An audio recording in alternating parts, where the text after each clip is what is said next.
This is Connected Franchise Mode number 36, and we are here for the weekly overview. I will be continuing this tomorrow for obvious reasons, and we are here to look at the AFC and the NFC.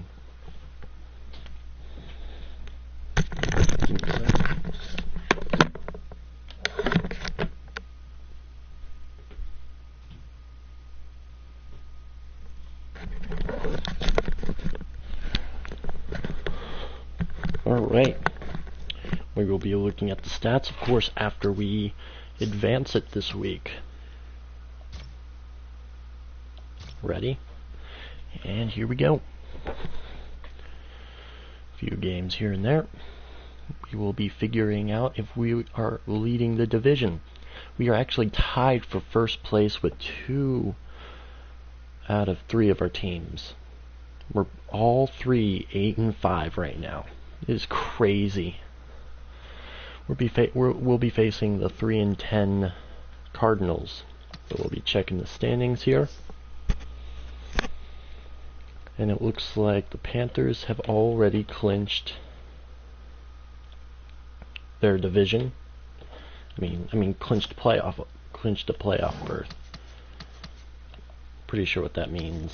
Let's go through AFC North. Looks like the Ravens have clinched their division. So since there's only 3 games left, if they lose all 3, they're 10-6. But the Steelers would be 9-7 if they won all 3. So they automatically win their division. X is playoff berth. Y is division. Z is home field advantage. Alright, I remember now. Looks like the Titans, Colts, and Texans they have not clinched a playoff berth, nor have they clinched a division because of obvious reasons. AFC East. The Patriots have clinched their division, so they have clinched a playoff berth.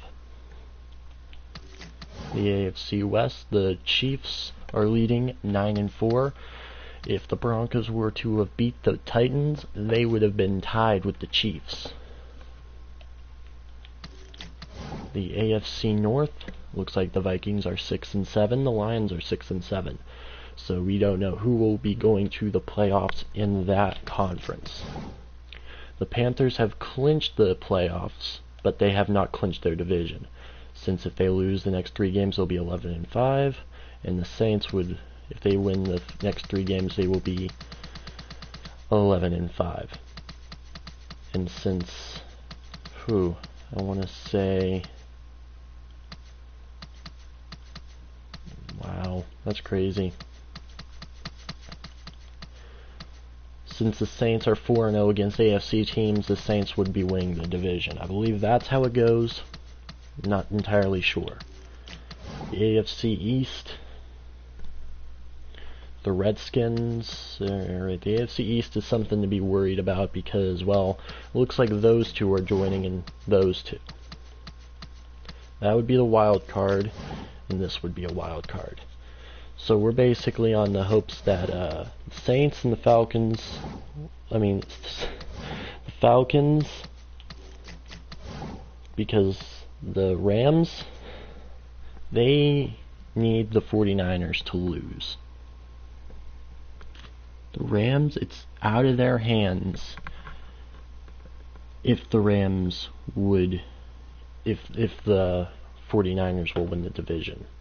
Because if we win all games, and if they win all their games, the 49ers are going to win the division. But if we win all our games, we'll win if they lose at least 1 more. They are currently a -2. They're on a streak of 2 losses in a row. So I don't know. They're breaking even. They were 7-4 at one point, and we were 5-6. 7-4 to 5-6 ain't really looking too good. But now that we're tied up, plus the Seahawks has made a massive recovery. They were 2-6. For all, I don't know. Beast mode is probably the reason why they're doing really good right now. Alright, let's look at the stats here. I'm going to switch right over to the Panthers so we can look at the Panthers stats for this week. Alright.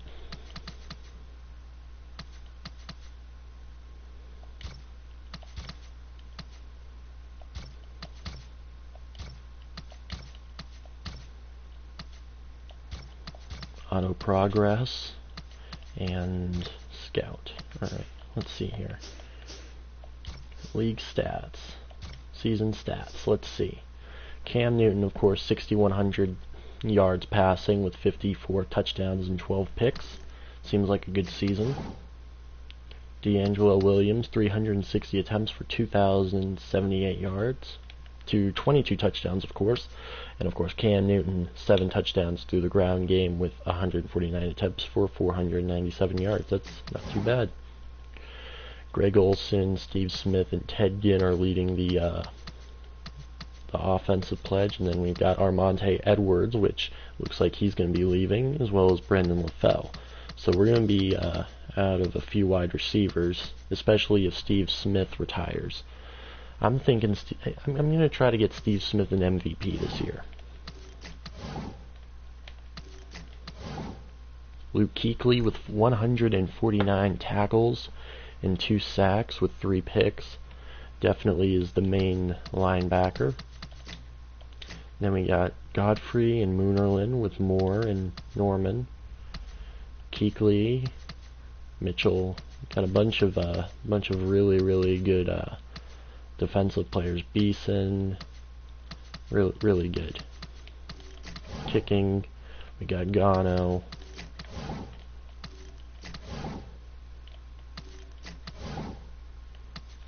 Of course, we have Ted Ginn for returning punts.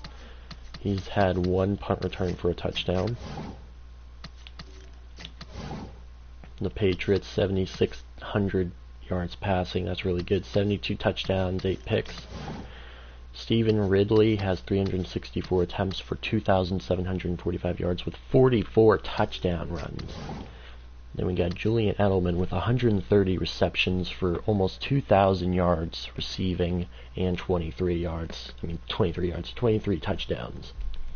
Then we got Rob Gronkowski, an amazing tight end, 87 receptions for 991 yards. You got to remember, he was out for a few games too.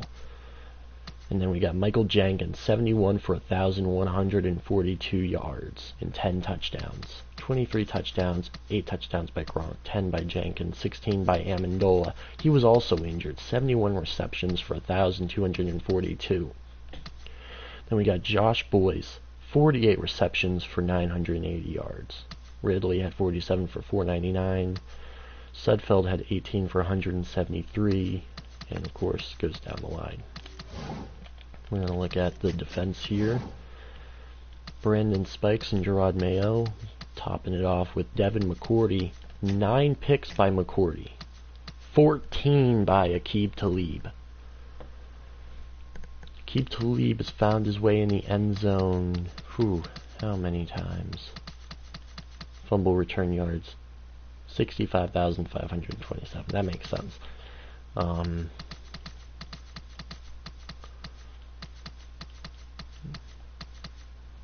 longest interception return was a 93-yarder by Aqib Talib.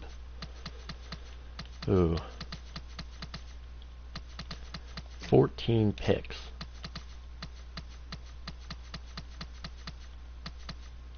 Defensive touchdowns. 3 by McCourty.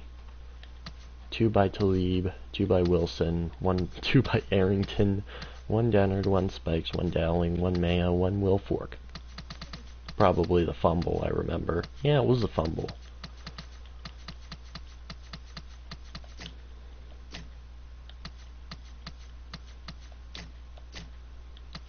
Two by Ninkovich. Of course, Dennard had a fumble recovery, and a few other guys had. That was crazy. Then kicking, 76 field goal percentage, extra points, 100%, of course.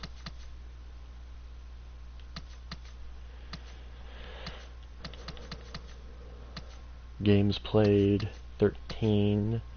Zoltan Mesko. Alright, now to the Rams. Passing, we've got Austin Davis, 4,500 yards passing, 39 touchdowns. Way better than Sam Bradford.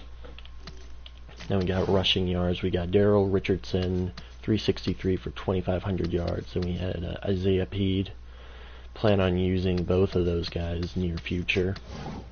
Then we got Tavon Austin, 91 for 1,700 yards, 16 touchdowns. Then we got Jared Cook, Brian Quick. All three of these have over 1,000 yards. And then we got Chris Givens, who are really close. And then we got Pettis. I'll let you guys look at the next ones.